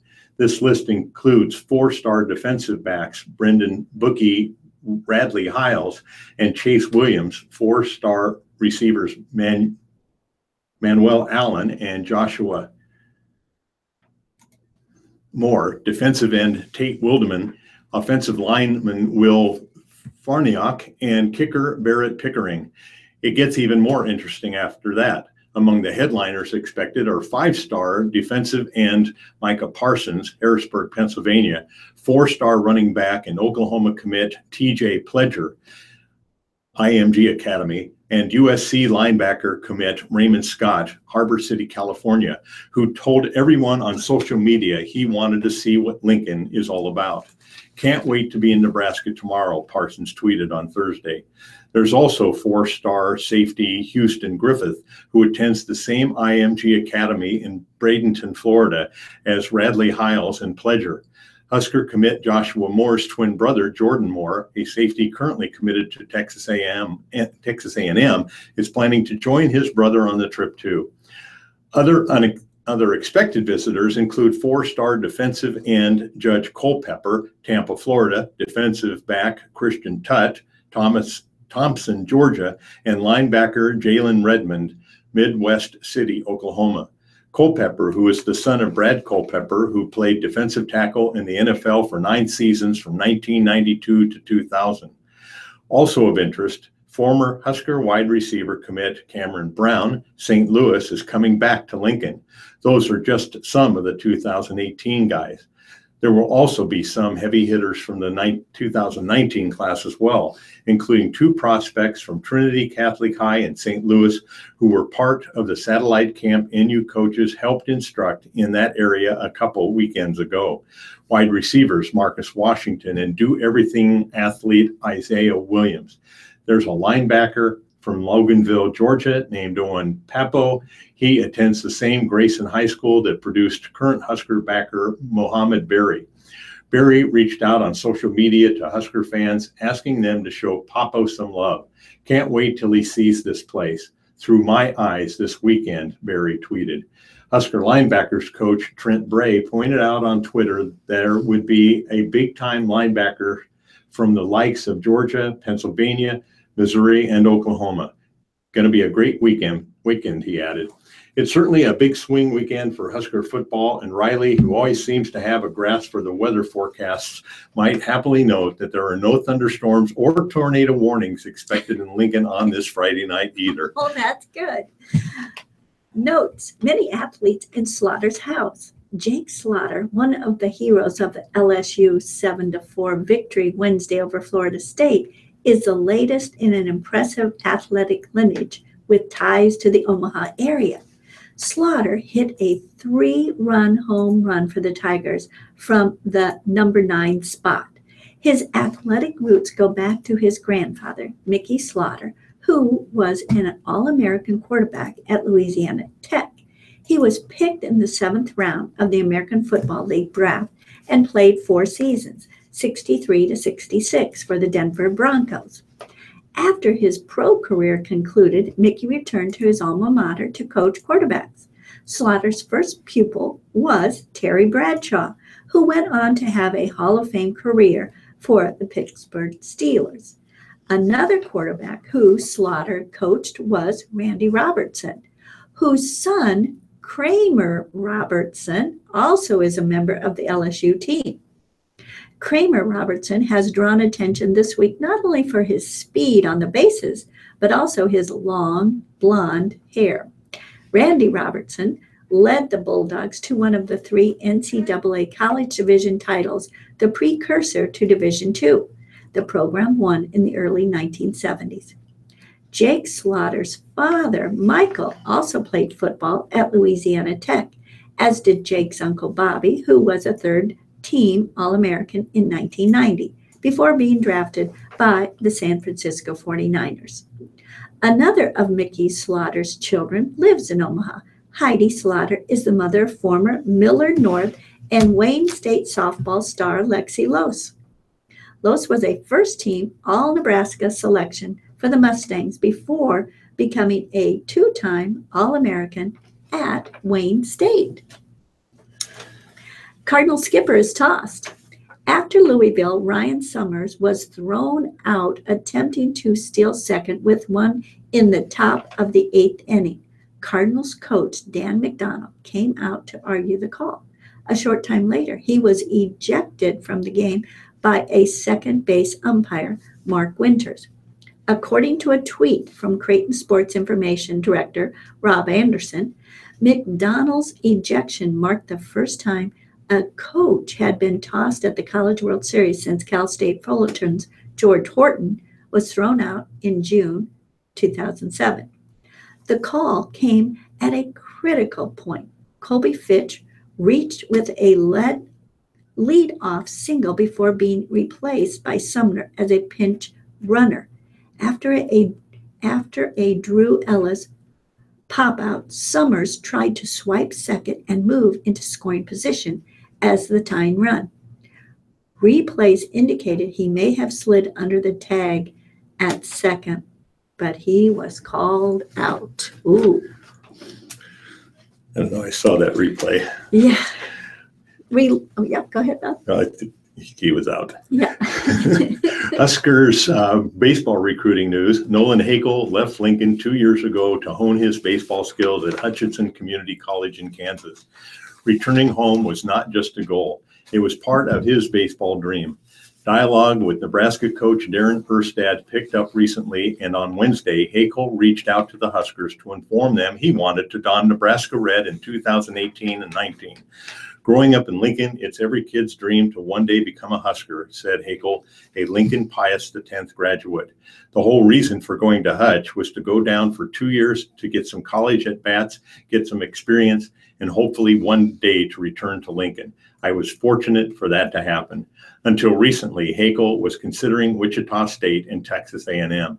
But once I talked to Coach Erstad, home is the place I wanted to be. So it was a pretty easy decision for me, he said. Hakel, a left-handed outfielder, batted .361 this past season at Hutchinson and finished with 75 hits, 46 RBIs, 53 runs, 16 doubles, 5 triples, and 9 homers. His on-base percentage was .421 and his slugging mark was .615. Hakel's physical tools improved in junior college, so did his mental approach. I've got a lot better understanding of the game from the mental standpoint, he said. You have to understand certain things if you want to be a great baseball player, and I think going down there has helped me understand that. Hakel was a second-team superstater as a senior at Pius X, the same school that produced Jake Schleppenbach, who just wrapped up his Husker career after spending 2 seasons at Hutchinson. Hakel played center field, and he also pitched in high school. He pitched some during his first year at Hutchinson, but Tommy John surgery cut his season short. Hakel's commitment comes one day after the Huskers lost one outfielder. Jake Myers made his intentions known that he planned to sign with the Houston Astros. Another Husker, outfielder Luis Alvarado, has yet to decide on whether he'll go pro or return for his senior season in Lincoln. Alvarado was selected in the 13th round, 2 picks after Myers, by the Seattle Mariners. Junior Scott Schreiber also plays outfield and has a decision to make after he was drafted in the 26th round by the Tampa Bay Rays. Myers, Alvarado, and Schreiber combined for 117 starts in the outfield in 2017. The rest of the Huskers team combined for 54 outfield starts, with 49 of those slotted for freshman Mojo Hagee. Hakel is the latest Lincoln native on the Hutchinson roster to reach a Division I program. Pius X graduate Michael Hellman and Lincoln Southeast grad Nolan Hoffman have signed with Texas A&M. Like Hakel, both players just finished their junior college careers in Hutchinson. Hellman was named a first-team All-American. Okay, Spieth leads field at Travelers after day 1. Jordan Spieth didn't take long to figure out the TPC River Highlands. Making his debut at the Connecticut course, the 23-year-old Texan had 8 birdies and a bogey Thursday for a 7-under 63 and a 1-stroke lead in the Travelers Championship. Spieth birdied 5 of the first 8 holes and took sole possession of the lead on the final hole, hitting a wedge to a 4 feet for birdies on par 4-18. Being 3 under through 4, it helps you walk a little easier. It helps kind of the shots you are playing throughout the round, Spieth said. You don't feel like you have to take as many chances, and I was able to play away from pins when I was in a little bit of trouble. The 2-time major champion tied for 35th on Sunday in the U.S. Open at Erin Hills. Johnson Wagner and Brett Stagmeyer, a Connecticut native who grew up about 25 miles from the course, are tied for second. The 33-year-old Stagmeyer said he decided to become a professional golfer while in the gallery at a tournament in 2000, watching Nota Begay sink a 25-foot birdie putt to win. It was his 4th appearance at the Travelers and his first subpar round. To be here now, it's almost a little surreal, Stagmeyer said. Just being on the tour, I realize it's not the greatest thing in the world because it's still a job. You still got to grind and there's low points, but with the right perspective to be here now talking to you guys, it's pretty cool. The tournament's strong field includes Spieth, Rory McIlroy, and 4th-ranked Jason Day. McIlroy, also playing for the first time at TPC River Highland, had a 67, as did playing partner Jim Furyk. Furyk was playing his first round in Cromwell since setting a tour record with a 58 in the final round last year. He said fans were shouting at him all day to go for 57. And in pro baseball news, American League, Rangers 11, Blue Jays 4. Carlo Gomez homered twice to drive in 5 runs, and Texas beat Toronto at Arlington, Texas for a split of the 4-game series. White Sox 9, Twins 0, Astros 12, the Athletics 9, the Indians 6, the Orioles 3, the Angels 10, the Yankees 5. And the White Sox Twins game, Chicago won after a rain delay of 4 hours and 50 minutes, the longest in the Twins' history. And in the National League, on the Tigers and Mariners, that was a late game. There was no score posted. National League, Phillies 5, Cardinals 1, Brewers 4, Pirates 2, the Diamondbacks 10, and the Rockies 3. And the Cubs 11, the Marlins 1, and that was a rout. Addison Russell had 4 hits, including a home run to pace Chicago in Miami. Chris Bryant had a 3-run homer. Wilson Contreras added a 2-run shot, and Ian Happ also had 4 hits and drove in a pair. Giants and Braves were late. Mets and Dodgers were late. And it's straight up in the hour. Time for us to wrap up our papers for additional programming coming up.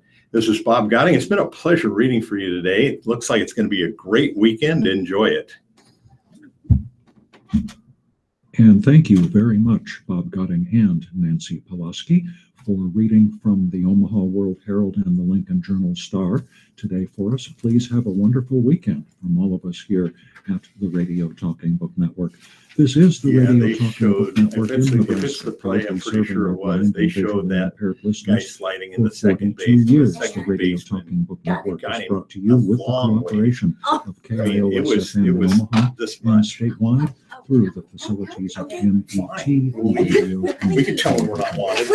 Now, please stay tuned for community conversations with Jane Nielsen. In the meantime, You do like I do. I just spread them all over. After I read it, because I had two newspapers here. Oh, I'm sorry. Did I? That was okay. Could have been none.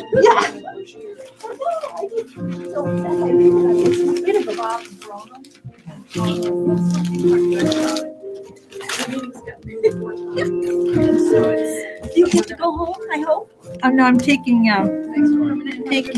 Paul and Ann. Oh, okay. Hi there. How are you? Nice to see you. Good to see you too. Thanks for. Sorry, we gotta kick you out right Oh, away. no problem. Hi.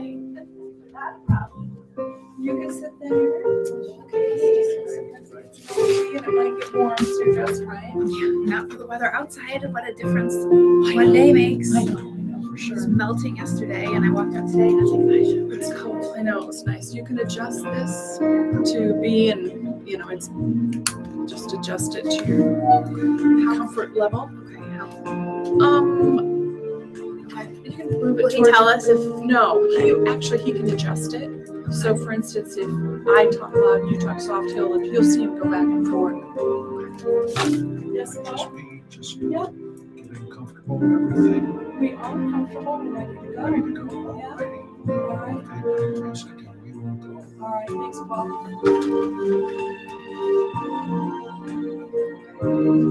Yeah, and then like I said, I just follow this and say, ask you a question and let you talk. Watch the time. Yeah, big clock there. So. Don't be nervous. Piece of cake. And with that pretty music in the background, we now fade the music out and make way for this week's community conversations. And let me introduce our host, Jane Nielsen, with her very special in-studio guest. Welcome, Jane. Thank you very much, Paul, and welcome today to Community Conversations. I am the Executive Director of Radio Talking Book Service, and we love our community conversations because we get to bring real people into your living room, and so you can learn about something that can benefit you or something of interest to you or just sometimes for fun. So today our guest is Megan Fitzgerald Walls. She is with Asystology, and I met Megan at the Vision Resource Fair that we had the end of April. So welcome, Megan. Thank you very much for coming in. I appreciate your time today. Yeah, thanks for having me. As I said, Megan has works for Asystology. You are the owner of the company, correct? Mm-hmm. Okay. Yeah.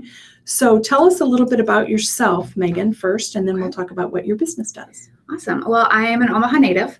I grew up here, went away for a while for academics and work. I got my master's in rehab engineering in Chicago and worked as an assistive technology specialist for Easter Seals in Boston to start my career. So through education and my career, I've worked with people with disabilities for quite a while in the industry. I have a husband and 2 little girls. My mom was one of the founders and the CEO of Children's Respite Care Center here in Omaha. Oh, okay. So my exposure to the disabilities population started at a young age. It really kind of inspired what I've done with my life so far. And yeah, so my dad's still here, and I have a sister and a niece and a brother-in-law that are here as well. That's nice. Well, you definitely do have a wonderful background. I think it makes a big difference in people's lives if they grow up in that type of environment or just even the exposure. Many times people aren't exposed to sometimes any type of diversity. There's so many different forms of diversity. So you are truly blessed. You have a real heart for helping folks then. I do. And, I got the benefit of growing up with it. And while I was working as the director of rehab for Children's Respite Care Center, my children were able to attend childcare there. So they were also integrated in the classrooms. And so they got exposure. And it's great to be able to see children as children. Yes, absolutely. That's wonderful. Where did you go to school then? In Chicago? My undergrad was at St. Mary's College out by Notre Dame. Okay. I studied math and chemistry. Super exciting. You're a STEM person. Yeah. And then I did my master's with the University of Illinois, Chicago. That's excellent. And I didn't get all this written down, and I'm just curious about it. Your master's is in rehab engineering. Yeah. So it's a branch of bioengineering, and it focuses in rehab and assistive technology. I didn't know there was even such a thing, and I'm not a science and math geek, so it's a small and still developing field. Mm-hmm. When I went to get the degree, it was still one of the first few years that it was really developing. So it really started to kind of develop and become mainstream, early 2000s. So it hasn't been around that long. Mm-hmm. And yet we've seen, I suppose, just with more exposure on TV and celebrities, the things that have occurred in that line of work, like Superman and all the things they've done with folks that, before it was like, I'm sorry, you're never going to walk again, period. Now we're seeing amazing stories. Mm-hmm. I just read one or saw one this week on Facebook. It was the gal, I think her name was Gina. And they did a news story on her. I think she was at one of the hospitals. I'm not going to name it, but there's, several in the area that do rehab. And she ended up walking down the aisle for her wedding. Okay. And just awesome stories. So the things you're able to help people with those, those things as well. Mm-hmm. So tell us more about Asystology. Well, I started Asystology to meet a need in this community to help assist and enable people with disabilities to do the things that they want to do and perform the activities, whether it's at home or school or recreational or at work, that give meaning to their life, and to really be an independent entity to help create a better continuity between their care teams as well as across their ages. I'm not restricted to an age or an environment. So I can communicate with anyone, in the spectrum that's helping, whether it's part of their education team or their family or in-home healthcare or employment. I'm not restricted and restrained from, any of that coordination. Do you work with the hospitals and the rehab centers? I'm really trying to focus on developing some good community partnerships across the scope of services. So I am in communication with several different rehab centers and home health organizations, whether it's to help with post-discharge planning and support, or really focusing on that aging in place process and making sure people have the tools that they need to live where they want to live, how they want to live, with some educational, both elementary and post-secondary, to look at, that support and, towards supporting the economic growth and vocational growth of the industries, and trying to impact the service delivery process in the sense of, we can't expect people who haven't been exposed to people with disabilities to know what to look for or how to approach their profession, keeping all of that in mind and keeping accessibility and accommodation as part of the process. I heard a story probably at one of the meetings that you and I both go to, where we share this kind of information about someone that was struggling at work and finally, it came to the point that was impacting their work, and, they were asked by HR, what's going on, and it was, I can't see this stuff anymore as well, and I don't know if they had found adaptive technologies or whatever, but when it came out, it was like, oh my gosh, we've already got 5 or 6 people in this workplace using this. People don't know what's available. They don't ask for help. How do they find out about it? Do they ask their doctor? I think that's one of the challenges. We have that same challenge, getting more people to know about our service, that they can have a radio and listen to this program and bring new stuff to them. What other ways do you reach out to people? People in general that maybe need. I try to align with a lot of the organizations that provide services to the same population, and letting them know what I do, what we can do. Sometimes it's giving a presentation to their staff, that coordinate services for the individuals or for the community, to help them understand what resources are available. And because there haven't been a lot of players in this field in Nebraska. And so it's a lot of education, and assistive technology, even though people, when you tell them, they're like, oh yeah, I use that, or, my sister, my grandma uses that. That phrase isn't something that people have gotten really comfortable with, and sometimes there's a stigma around. And so it's trying to also help people understand anything that helps you perform a task that you struggle with is technically assistive technology. And a lot of things that were designed with a particular population in mind have greater reach and benefit to the community. I mean, one of my favorite examples is the automatic door opener. It was designed with people with mobility impairments in mind, give them a better way to open a door, where, as a mom of 2 young girls pushing a stroller and arms full of stuff, I love when I can open a door with the push of my knee or my hip. That's assistive technology. I see. You probably don't reach the end consumer like in a mass marketing way, the person in their home or the person in the workplace, as much. Not yet.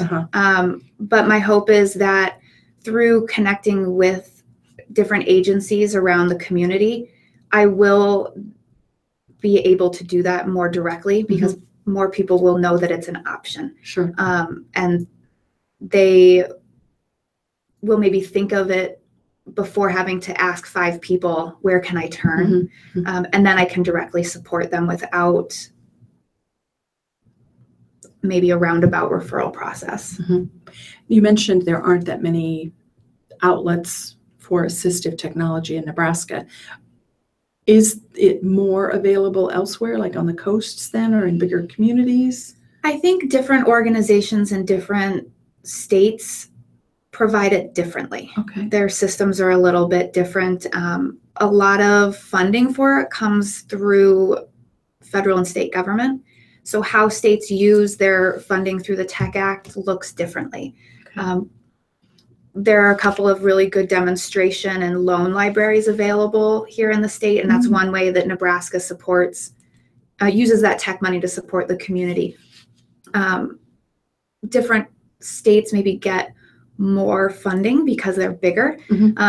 So for example, I worked for Easter Seals in Boston, and they had a much broader scope of service and assistive technology supports than Nebraska's or even Iowa's does. So I think a lot of it comes down to how that funding is used, but also what expertise is available in the community. I'm thinking of in a lot of small communities that I'm more familiar with, the loan closet like the Cancer Society would have, and you could get all kinds of things that you would need in your home to be able to stay in your home. So there isn't a network like that in place yet. Much of one for assistive technology? Through the AT partnership in the state that they fund a couple of libraries like that. Okay. So, and it's a wide range of technologies that you can borrow and try things out. And it's open to organizations as well as individuals. And it's, it's free for them to try.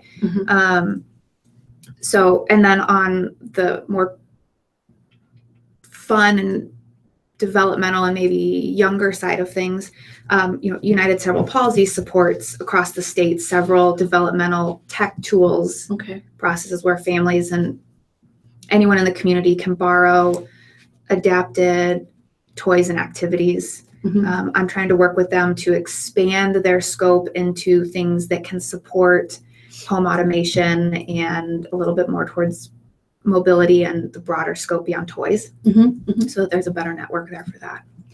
Is the majority of your clients the elderly, senior citizens, or? It really is diverse. It is. So there is a lot that I can do to support the elderly and the aging with simple tasks at home that they might not know there are simple solutions to, something to help them take their shoes off without having to bend over, so if that's a challenge with balance, or very simple medication reminders, or, large print labeling that you can replace the labels on your dishwasher and your washing machine and your stove so that you just put a label over it and it's larger print so you can see a little bit better. So there's a lot that I can do for that population, but there's a lot for a variety of ages and range of disabilities too, just depending on what they want to accomplish. Do you have a great deal of pieces of equipment for the blind and visually impaired? I don't have a stock of anything. I can create, one of my partnerships is through Metro Community College's Center for Technology. And so they have an awesome new building that's opening and an incredible fabrication lab where we'll have access to be able to 3D print and laser cut technology. But there is a lot that's already out there that that's commercially available and affordable to people that can be implemented into a whole solution for them. And you would help them with that whole solution. Right. So I can consult with them and, really help assess what they're struggling with and look at options to implement solutions and strategies, possibly training and education for people to help them achieve that end goal. So then I can say, okay, you're at work and you're having trouble viewing the documents that you're looking at, as well as, accessing the keyboard. And so here are a few things, let's try these out. Uh-huh. So I can really work with them from identifying what they need through helping implement the solution and train them and support them in becoming proficient with it so that it doesn't get dumped in the trash when they don't know how it functions. So, Are there any business organizations? We talked earlier off air about the chambers of commerce, but are there other business organizations where you would be able to reach like HR people that would maybe not know that this type of thing is available? I think that it's very likely. I haven't had a lot of conversations with HR. I've had a lot of conversations with executive directors and coordinators of services, case management teams, those types of people. The HR would be great to assess what kind of training their staff might need to know how to handle different situations. Right.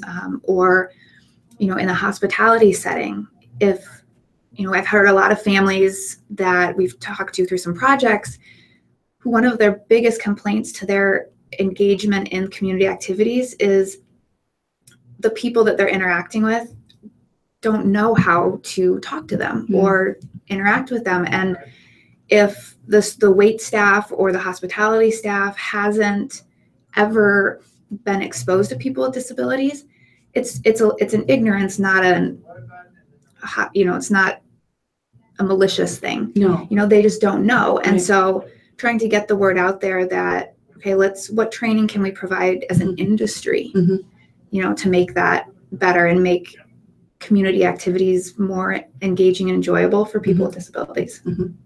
That's great. That is wonderful. What else do you have to share about your company and any specifics that you'd like to talk about as far as a certain area or product? Probably not a product, but an area that... I think a lot of it is still developing, and there's a lot that can be done with assistive technology and collaboration to further the options for individuals. Communicating and working with 3D printing consortiums on what solutions can be developed and what type of prototyping can be done for any number of types of solutions that can come out of a community idea or a research project.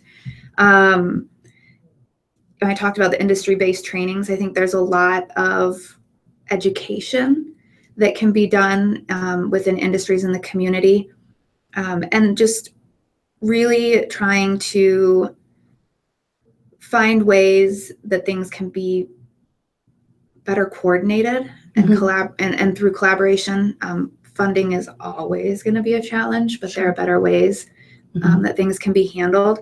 So I think I'm really hopeful that through some of those connections and partnerships with local agencies, I'm going to be, working with, I mentioned, United Cerebral Palsy for some programming, and I'm really going to be involved with the Metro Community College environment to try to start at that point of education, in industries. So I think there's a lot that I would like to do with the aging population, and addressing the challenges that people face to independent living. That's an area of real interest of mine. So a lot of that can come down to cognitive function, but it can come down a lot to visual impairment and hearing impairment, and just safety. I think being able to provide assessment in the home of safety concerns and make recommendations that way can go a long ways to helping people feel safe in their environment and in control of what they want to be doing and how they want to be doing it. I think for a long time that wasn't as much of an option. It was just, oh, you can't be in your own home anymore. You're going to a care facility. Everybody's view of that, I think, has switched, and funding sources, insurance companies, Medicaid, Medicare, in-home, with the in-home care, there's more options. and they're seeing the value in people being able to stay in their own home and stay in their own environment. So as far as assistive technology, would the funding be insurance, Medicare, Medicaid? Well, that all depends. Okay. Medicare and Medicaid will pay for aspects of it. I'm not set up currently to bill to insurance. Okay. Medicare really only pays for things that are deemed medically necessary. Wheelchairs, safe sleep beds, commodes, those types of things. Okay. Medicaid will pay for medically necessary things like that as well. And there is a component of the aged and disabled waiver that supports community and home-based. And there's a portion of that that can be used for assistive technology and services related. Mm-hmm. However, getting established as a contract provider with that funding source is still something I'm working through. Okay. It's not as clear cut and straightforward as you would hope. Mm-hmm. So there's private pay. There's part of my partnership with organizations and agencies is to be able to establish some pools of restricted funds that support the people that they support, and utilizing my services that way. So like I said, funding will always be a challenge. And unfortunately, with Medicaid, I had a conversation with a funding coordinator, and was asking about those littler non-medical necessities that help people be more independent at home. And their view is that because there will be somebody that can help them with those tasks, nobody wants to pay for things like an adapted can opener or, a talking measuring cup that helps them be able to, cook on their own or do tasks independently at home. There isn't always someone there to help them. Yes, I know that. I took a radio to a gal yesterday in an assisted living facility. She lived by herself for 17 years in her own home after her husband died, and she's visually impaired. She lived alone for 17. You don't always have someone there. You may be lucky to have family come in once or twice a week, or even if they stop by every day, that doesn't mean they're there to open a can, for goodness sake. Yep. And so, I know that, and people who work close